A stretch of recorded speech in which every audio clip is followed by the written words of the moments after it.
In front of me is Poco F7 Ultra, and today I would like to show you how you can change font style.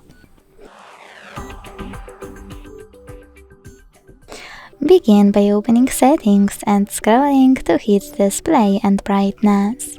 Then scroll all the way down to hit Font and click on one of those to apply a perfect one for you. Click on it. Hit free over here to download it or buy it, and when it's ready, tap on Apply. Then wait.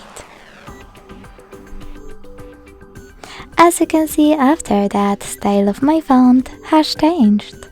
To go back to your default one, go back to the same Display and Brightness section, scroll all the way down and this time select Font Settings, to hit Default here and go back.